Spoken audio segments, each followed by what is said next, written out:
There's an essay by Karim Kattan accompanying this installation in the cool and cavernous space that is concrete. He reads it aloud in a video. You hear it on entry, before it fades into grabs that hark to the Cremisan. While we wait's stone tower, he writes, is more than delusional nativism, or a straight-up refusal of progress.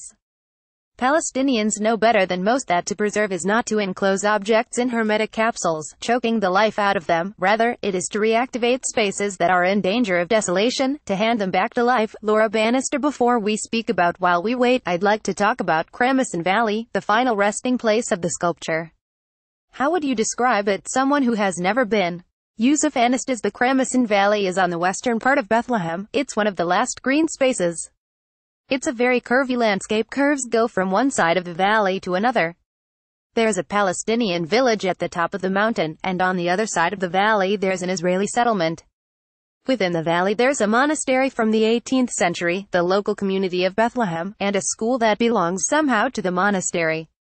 The monastery is a wine-making place too. They do one of the only wines in Palestine. Bannister. Did you often go to the valley growing up? Elias. Anastasia. Somehow it was the only green area in the region, so we used to go on picnics and walk through it. Back then, we'd perceive it much more as an area that was totally separated from the city. Now, because of the densification and because of the wall, the perspective is totally different. After the wall's construction, the whole monastery and the scenery around it will be an Israeli zone. It will no longer be accessible. Elias. There were several appeals to save the Palestinian monastery. The Church's highest institutions, the Vatican, tried to change the passage of the wall over a period of 5 or 6 years. It didn't work out, but we still feel there's a very slight hope. Yusuf. That said, While We Wait isn't only about the separation wall. It's much more about the relationship between architecture and nature. Talking about the natural landscape maybe serves causes better than talking about human rights, especially in our part of the world. As architects, we are interested in nature, the component that is gradually disappearing from Palestinian architecture. Bannister. Can you tell me more about the specific relationship between architecture and nature in Palestine, how it's evolving?